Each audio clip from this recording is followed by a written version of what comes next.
देख लिया था बंगाल के नवाब कौन कौन थे और कौन कौन नवाब किस किस परिस्थिति में बंगाल की गद्दी पर बैठा।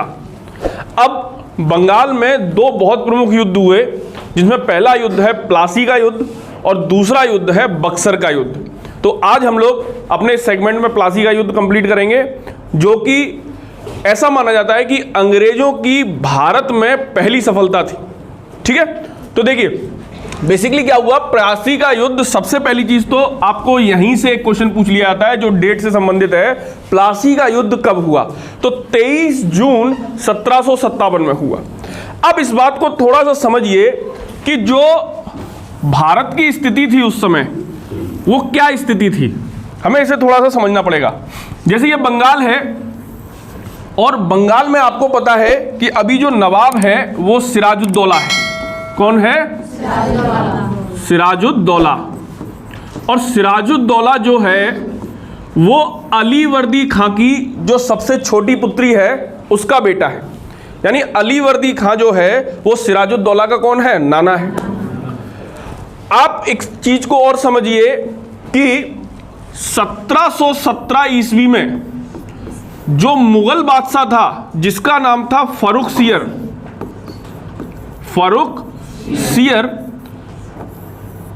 इसके शासनकाल में कुछ ब्रिटिश लोग इससे मिलने आए और फर्रुख सियर जो था वो मुगल बादशाह था और जो ब्रिटिश लोग इससे मिलने आए, इन ब्रिटिशर्स में एक डॉक्टर भी था जिसका नाम था हैमिल्टन। क्या नाम था? और आपको पता है कि हैमिल्टन जो था वो सर्जन था और फर्रुख सियर को पीठ में एक फोड़ा था जिसके कारण इसे सदैव तकलीफ रहती थी। जब इनकी मीटिंग हुई ब्रिटिश अधिकारियों से, तो मीटिंग के बाद डॉक्टर हैमिल्टन फर्रुख सियर के पास आता है और कहता है, सर मुझे ऐसा लगता है कि आपको कोई प्रॉब्लम है। तो फर्रुख सियर बताता है कि हाँ, मेरे पीठ में एक घाव है जिसके कारण मैं बहुत ज़्यादा परेशान हूँ। तो फर्रुख सियर क्या करता है? इसका ऑपरेशन करता है। फर्रुख सियर का ऑपरेशन करता है डॉक्टर हैमिल्टन, और उसके उपचार के बाद जब वो ठीक हो जाता है तो फर्रुख सियर इतना प्रसन्न होता है कि अंग्रेजों को बंगाल, बिहार और उड़ीसा में फ्री ट्रेड करने के लिए अनुमति प्रदान कर देता है। इसी आदेश को अंग्रेजों के लिए मैग्ना कार्टा भी बोला जाता है।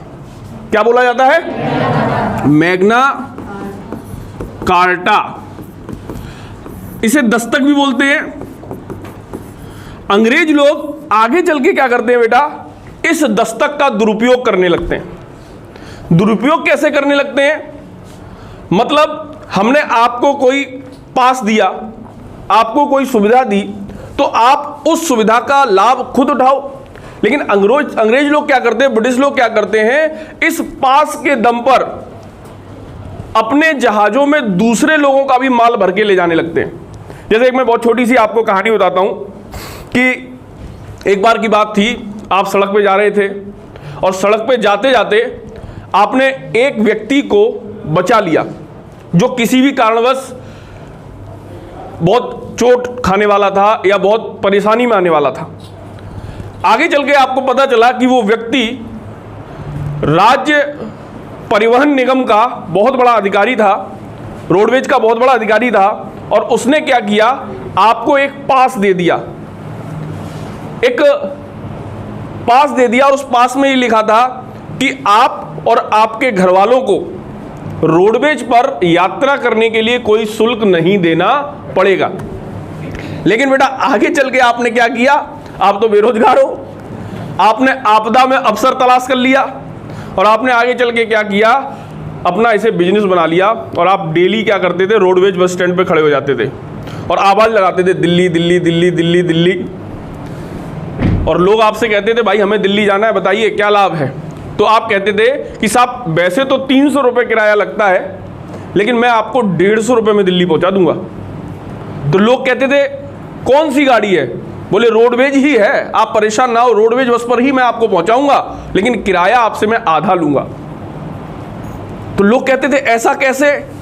बोले ऐसा ऐसे कि आपको बस ये कहना है बस में कि आप हमारे चाचा हो, आप हमारे चाची हो, आप हमारे मौसा हो, आप हमारे भाई हो। और उनके पास तो एक दस्तक था ही। तो क्या हुआ कि इस तरीके से आप बस में बैठते थे और 5-7 लोगों को अपने साथ ले जाते थे और रोडवेज के जो कंडक्टर होते थे उसे वो चार्टर दिखाते थे, वो दस्तक दिखाते थे जिसपे रोडवेज के आरएम ने ये लिखा हुआ था कि इन्हें और इनके परिवार वालों से कोई शुल्क नहीं लिया जाएगा। और आप रास्ते चलते किसी को भी अपने परिवार वाला बना लेते थे और रोडवेज पर ले जाते थे। अब देखो गुरु, आप तो उसमें बिजनेस कर रहे हो क्योंकि आधा पैसा ले रहे हो, और जो आपके साथ जा रहा है वो भी लाभ में है क्योंकि उसकी भी टिकट आधी हो गई। घाटे में कौन है? घाटे में रोडवेज है। ऐसा ही यहां पर हो रहा था। ये दस्तक तो था अंग्रेजों के लिए, लेकिन अंग्रेज लोग क्या करते थे, इस दस्तक के दुरुपयोग के कारण बंगाल की सरकार को बड़ा नुकसान पहुंचा रहे थे और इस बात को सिराजुद्दौला समझता था।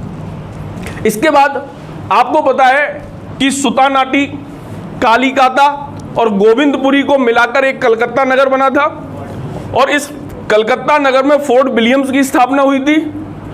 अंग्रेज लोग इस फोर्ट विलियम्स में भी कई ऐसे कार्य कर रहे थे जिनकी परमिशन इनको नहीं थी, जैसे सेना को इकट्ठा करना, हथियारों का निर्माण करना इत्यादि। सिराजुद्दौला इस चीज को भी समझता था। अतः सिराजुद्दौला ने क्या किया, गद्दी पर बैठते ही एक एक्शन लिया और उसने क्या किया, कलकत्ता का नाम बदलकर अपने नाना के नाम पर अलीनगर कर दिया। क्या कर दिया? अलीनगर कर दिया।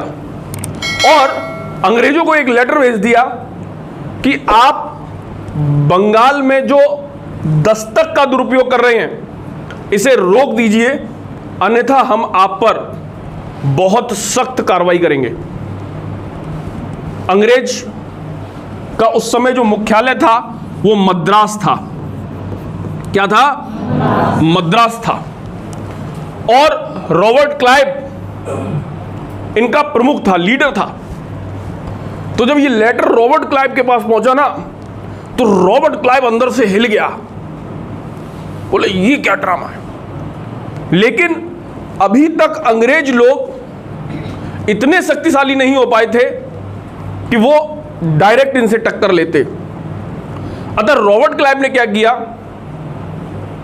एक योजना बनाई कि हम बंगाल को जीतेंगे और जरूर जीतेंगे, लेकिन युद्ध के साथ साथ हमें छल का भी प्रयोग करना है।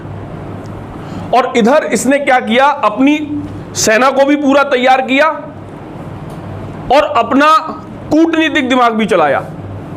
देखिए कैसे इसने अपनी जो आर्मी थी उसे यहां से लेकर बंगाल पहुंचा और ब्रिटेन की इसी समय नौसेना, याद रखिएगा ब्रिटेन को विश्व में सफलता दिलाने में सबसे बड़ा जो योगदान है वो उसकी नेवी का है। एक समय ऐसा था जब ब्रिटेन के लोग ये कहा करते थे हमारे साम्राज्य में सूर्य अस्त्र नहीं होता। क्यों? एक जगह अस्त होता था तो दूसरे साम्राज्य में उनके सूर्य उदित हो जाता था। ऐसा केवल हुआ उनकी नेवी के कारण। और भारत में जो उनकी नेवी थी उसका जो प्रमुख था उसका नाम था एडमिरल बाटसन। क्या नाम था? एडमिरल बाटसन। और जो आर्मी थी उसका प्रमुख कौन था? Robert Clive. तो अब रॉबर्ट क्लाइव तो स्थल सेना का मालिक है, तो वो अपनी सेना को स्थल सेना के माध्यम से यहां पर ले गया। और एडमिरल तो नौसेना का प्रमुख है, तो वो तो जल में चलेगा। और इनकी नौसेना जो थी इस तरीके से यहां पर पहुंची। कुल मिलाकर बंगाल में इनकी नेवी भी पहुंच चुकी है और आर्मी भी पहुंच चुकी है। इधर क्या हुआ, रॉबर्ट क्लाइव ने दिमाग लगाया कि कोई ना कोई तो ऐसा व्यक्ति होगा जो सिराजुद्दौला से जलता होगा या सिराजुद्दौला का शत्रु होगा। देखो बेटा, याद रखना, आपके आसपास आपके मित्र भी होंगे, आपके शत्रु भी होंगे। बहुत से लोग आपके चाहने वाले होंगे, बहुत से लोग आपकी योग्यता से, आपकी तरक्की से जलते हैं। और रॉबर्ट क्लाइव ने क्या किया, पता लगाया। तो रॉबर्ट क्लाइव को पता चला कि नंबर 1 तो इसकी मौसी घसीटी बेगम, जो इससे बहुत जलती है। कल हमने इस बात पर चर्चा की थी, पिछली क्लास में चर्चा की थी। नंबर 2 शौकत जंग, जो इसकी मौसी का बेटा था। नंबर 3 जगत सेठ, जो कि बंगाल का एक बहुत बड़ा बैंकर था। और नंबर 3 अमीर चंद। ये 4-5 लोग जो थे, ये सिराजुद्दौला के बहुत बड़े शत्रु थे। और रॉबर्ट क्लाइव ने क्या किया, इन सबसे बात की। और अंततोगत्वा अमीर चंद से रॉबर्ट क्लाइव की बात की, तो रॉबर्ट क्लाइव ने कहा, भाई मुझे एक काम करवा दो आप। अमीर चंद ने कहा, क्या काम? बोले, सिराजुद्दौला को जो सेनापति है, इसका एक सेनापति था जिसका नाम था मीर जाफर। क्या नाम था? मीर जाफर। बोले, मेरी ना इससे मुलाकात करा दो यार, कैसे भी। तो अमीर चंद तो व्यापारी है, और व्यापारी तो दिमाग लगाता है। अमीर चंद ने दिमाग लगाया, बोले, सर मैं आपकी मुलाकात तो करा दूंगा, लेकिन मेरा क्या फायदा होगा? तो रॉबर्ट क्लाइव ने कहा कि क्या फायदा चाहिए तुम्हें? तो अमीर चंद बोला कि सर मैं आपको मीर जाफर से मिलवाऊंगा, इसके लिए मुझे 30 लाख रुपया चाहिए। कितनी रिश्वत मांगी उसने? 30 लाख रुपया चाहिए।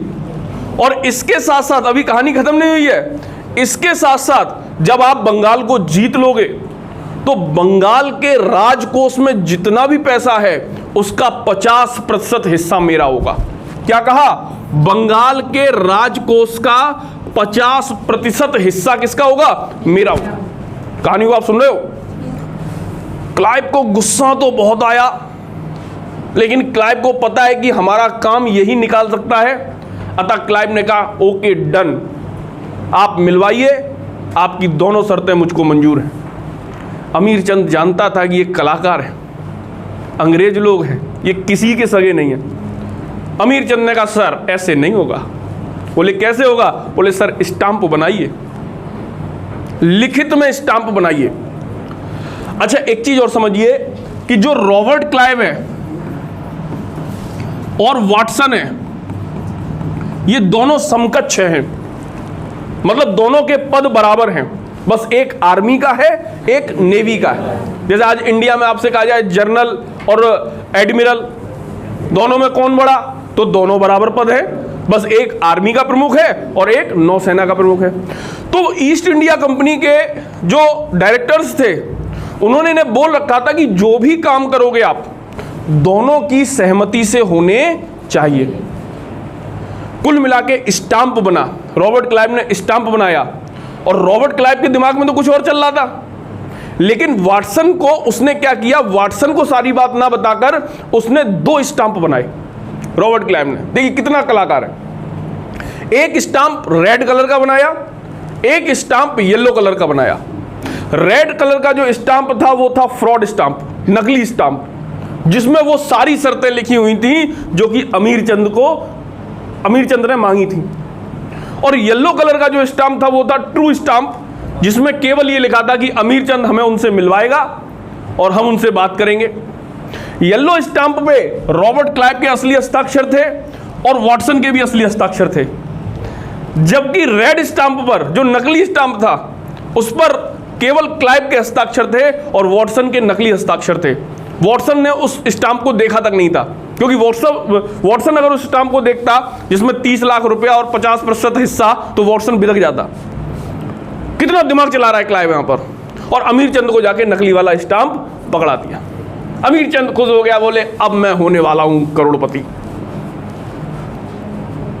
और अमीर चंद ने क्या किया, मीर जाफर से रॉबर्ट क्लाइव की मुलाकात करा दी। 5 दिन बाद पता चला कि अमीर चंद की डेड बॉडी किसी जंगल में डली मिली। मुलाकात के 5 दिन बाद पता चला कि अमीर चंद की डेड बॉडी किसी जंगल में मिली। किसी को नहीं पता किसने मार दिया, लेकिन आप समझ सकते होगे किसने मार दिया। इसीलिए कहते हैं अपने बदन से गद्दारी करोगे तो हसर अच्छा नहीं होगा। आगे की कहानी सुनिए कि क्लाइव जाफर से मिला। बोले, और जाफर भाई कैसे हो? बोले, सर एकदम चकाचक, मजा आओ। बोले, यार आपकी पर्सनैलिटी तो एक IAS जैसी है, और आप सिपाही बन के घूम रहे हो। अगर किसी सिपाही से इतनी बात कह दो कि तुम्हारी पर्सनैलिटी IAS IPS जैसी है और तुम सिपाही बन के घूम रहे हो, ये तो तुम्हारे साथ अच्छा नहीं हुआ, तो कहेगा नहीं मैंने की तो थी तैयारी, लेकिन कुछ मजबूरियां ऐसी थी कि नहीं हो पाए। तो ऐसे ही बोला कि तुम्हारी पर्सनैलिटी तो नवाब जैसी है और तुम बने फिर रहे हो सेनापति, क्या तुम्हें नवाब नहीं बनना? अभी तुमसे कोई पूछ दे क्या तुम्हें प्रधानमंत्री नहीं बनना, तो हर आदमी कह देगा हाँ बनना तो है, लेकिन कैसे बनेंगे। तो मीर जाफर जो कि सेनापति था सिराजुद्दौला का, उससे क्लाइव कहता है कि क्या तुम्हें नवाब नहीं बनना? बोले बनना तो है, लेकिन कैसे बनेंगे? बोले हम बनाएंगे। बोले आप बनाओगे? आप कैसे बनाओगे? बोले आपको केवल मेरा साथ देना होगा, और आप अगर हमारा साथ देते हो तो हम प्रॉमिस करते हैं कि हम आपको क्या बनाएंगे? बंगाल का नवाब बनाएंगे। बोले सर क्या करना है, कैसे साथ देना है? बोले कुछ ही दिनों में हमारा और सिराजुद्दौला का एक युद्ध होने वाला है, और आप उस युद्ध में सेनापति होगे, पूरी सेना का कमांड आपके पास होगा। आपको केवल क्या करना है? दिखावे का युद्ध करना है और हमारी सेना को सफलता दिलानी है, और जब हमारी सेना सफल हो जाएगी तो हम आपको क्या कर देंगे? नवाब बना देंगे। जाफर प्रसन्न हो गया एकदम। जाफर को यह लगा कि अब तो पूरा जहां मुट्ठी में है, और जाफर ने कहा ओके डन। इधर क्या हुआ? सिराजुद्दौला तो पूरी शक्ति के साथ युद्ध के लिए लगा ही हुआ था, क्योंकि सिराजुद्दौला को यह जानकारी हो गई थी कि अंग्रेजों के पास मात्र 4000 सैनिक हैं, और सिराजुद्दौला की सब पास उस समय 50,000 की सेना थी। आप देखिए 4000 और 50,000, एक सैनिक पर 10 सैनिक का आंकड़ा बैठ रहा है, लगभग उससे भी ज्यादा का। सिराज इस बात में प्रसन्न था कि मेरे पास तो 10 गुना सेना है, मेरे पास तो उन्नत तोपें भी हैं, मैं ही युद्ध जीतूंगा। लेकिन उसे क्या पता था कि घर का भेदी लंका ढाए, मेरा तो सेनापति ही मिल गया उनके साथ। उसने सेनापति से बातचीत की कि सेनापति बताइए, पहले क्या होता था, युद्ध होता था तो मैदान तय किया जाता था कहां युद्ध लड़ेंगे। बोले सेनापति बताइए कहां युद्ध लड़ना है? बोले अच्छा, क्लाइव ने पहले ही बता रखा था कि प्लासी के मैदान में युद्ध लड़ना है। क्यों? क्योंकि प्लासी का मैदान इनकी राजधानी से दूर था, जिससे अगर सिराजुद्दौला भागे तो उसे रास्ते में भी पकड़ा जा सके। तो इन्होंने कहा सर क्लाइमेट देखते हुए और हमारे सेना की क्षमता देखते हुए उल्टी पट्टी पड़ा दी कि प्लासी का मैदान बड़ा गजब का रहेगा। प्लासी जो है वो बंगाल में, ये भी क्वेश्चन कई बार पूछा गया है कि प्लासी का मैदान किस राज्य में स्थित है, तो पश्चिम बंगाल में स्थित है वर्तमान के। तो बोले ठीक है डन। तो भाई साहब क्या हुआ, सिराज अपनी 23 जून 1757 ईस्वी में, सिराज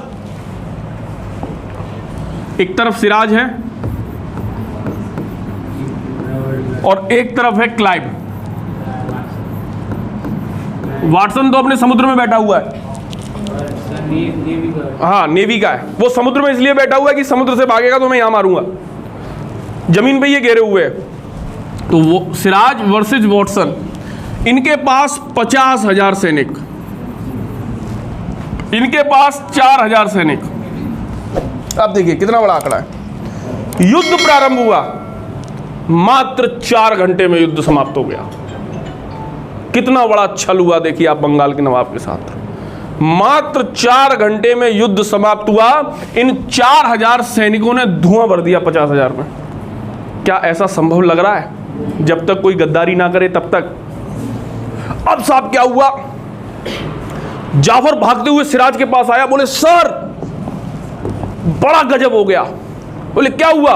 बोले सर हम हार रहे हैं। सिराज ने कहा वो तो मुझे भी दिख रहा है, क्या करना चाहिए? बोले सर आप चिंता मत करो, हम अपनी जान लगा देंगे युद्ध में, आप सुरक्षित रह जाओ। बोले नहीं नहीं मैं भी तुम्हारे साथ लड़ूंगा। बोले नहीं सर आप सुरक्षित रह जाओ, आप हमारा सम्मान हो, आप हमारी जान हो। बोले क्या करना चाहिए? बोले सर आप भागो। सिराज को लगा बताओ यार मेरे सेनापति कितने मजे के हैं, मुझे बचाने के लिए अपनी जान दांव पे लगा रहे हैं। और सिराज घोड़े पे बैठा और भाग दिया अपनी राजधानी के लिए। लेकिन सिराज को ये नहीं पता था कि ये इनकी मिलीजुली साजिश है, क्योंकि जाफर का पुत्र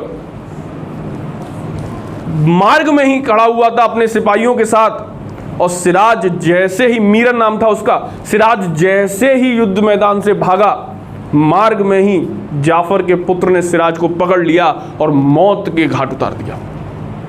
इस तरीके से छल और प्रपंच के दम पर अंग्रेजों ने प्लासी के युद्ध को जीता। बेटा याद रखना, प्लासी का युद्ध पहला ऐसा युद्ध माना जाता है जिसके माध्यम से अंग्रेजों को भारत में पहली सफलता सुनिश्चित हुई। जैसा कि अंग्रेजों ने प्रॉमिस किया मीर जाफर को नवाब बनाने का, युद्ध के बाद अंग्रेजों ने मीर जाफर को नवाब बनाया। मीर जाफर को नवाब बनाया। भाई जब नवाब बना तो इतना खुश हो गया कि नवाब बनते ही पहले दिन ही 1 लाख रुपया क्लाइव को दे दिया और 1 लाख रुपया दे दिया वॉटसन को खुशी में, और एक जहाज मंगवाया और पूरा जहाज गिफ्ट से भर दिया और भेज दिया ब्रिटेन। अंग्रेजों ने कहा ये सही फंसा, इसीलिए इसे इतिहास में कठपुतली नवाब की संज्ञा दी जाती है। कुछ लोग तो इसे रॉबर्ट क्लाइव का गधा भी कहते हैं, डंकी ऑफ रॉबर्ट क्लाइव, क्योंकि जिस तरीके से एक व्यक्ति अपने गधे को ढोता है उस पर सामान, उसी तरीके से रॉबर्ट क्लाइव ने क्या किया, इसका शोषण किया। अब मीर जाफर के साथ स्थितियां बड़ा अच्छी रही कुछ दिनों शुरुआत में, क्योंकि उसे लगा कि मैं तो नवाब बन गया। कहते नहीं है कि सावन के अंधे को सब हरा ही हरा दिखता है, तो इसे भी सब हरा हरा दिख रहा था। लेकिन प्रतिदिन अंग्रेजों का एक ना एक लेटर आ जाता था इसके पास कि आज 2 लाख चाहिए, आज 5 लाख चाहिए, आज 10 लाख चाहिए। इतिहासकार कहते हैं कि मीर जाफर का प्रयोग अंग्रेजों ने उस बोरे के समान किया जिस बोरे में वो जब भी चाहते थे अपनी मुट्ठी भर के अंदर डालते थे हाथ और मुट्ठी भर के पैसा निकाल लेते थे। एक दिन ऐसा आया जी, मीर जाफर जिस थाली में, नवाब बंगाल का जिस थाली में खाना खाता था वो चांदी की थाली होती थी, वो थाली भी कहां पहुंच गई, अंग्रेजों के पास पहुंच गई। कुल मिलाकर इसकी स्थिति बद से बदतर होती चली गई। और एक दिन ऐसा आया कि जब अंग्रेजों ने इससे कोई डिमांड की और इसके पास पैसा नहीं था, अतः इसने क्या किया, उस डिमांड को पूरा करने से मना कर दिया। किसने? मीर जाफर ने। कुल मिलाके इतनी बात पर अंग्रेज लोग इतने क्रोधित हो गए कि उन्होंने, याद रखिएगा अभी यहां पर क्लाइव जो है वो चला गया है लंदन, इंग्लैंड चला गया वापस, और जो हॉलबेल है जिसने एक कहानी बनाई थी, कौन सी, ब्लैक होल वाली, कि एक कमरे में 18 बाई 14 के कमरे में 146 लोगों को बंद कर दिया, 24 घंटे बाद जब खोला 123 मर गए, 23 जिंदा बचे, उन 23 में एक मैं भी हूं। उसे बंगाल का नवाब बनाया गया है और मैनसीटार्ड भी बंगाल का नवाब बन के आ गया है। इन दोनों ने योजना की कि भाई यार ये जाफर तो हम लोगों की बात नहीं मान रहा है, क्या करें? बोले इसे हटा दो। बोले इसे हटा देंगे फिर बनाएंगे किसे? तो जाफर का एक दामाद था जिसका नाम था मीर कासिम। मीर कासिम को चुना गया और मीर कासिम ने भी 2 करोड़ रुपए रिश्वत दी इस बात के लिए कि आप मुझे बंगाल का नवाब बना दीजिए, मैं आपको 2 करोड़ रुपए रिश्वत देता हूं। मीर कासिम ने रिश्वत इसलिए नहीं दी क्योंकि वो कोई बेईमान शासक था, बल्कि मीर कासिम जानता था यही एक तरीका है बंगाल का नवाब बनने का और उसके बाद बंगाल को सुधारने का। आप याद रखिए बंगाल का सबसे योग्य नवाब जो है वो अली वर्दी खां है, और अली वर्दी खां के बाद अगर बंगाल का द्वितीय सबसे योग्य कोई नवाब बनेगा तो मीर कासिम ही बनेगा। तो यहां तक हम समझ गए कि बंगाल का नवाब सिराजुद्दौला था।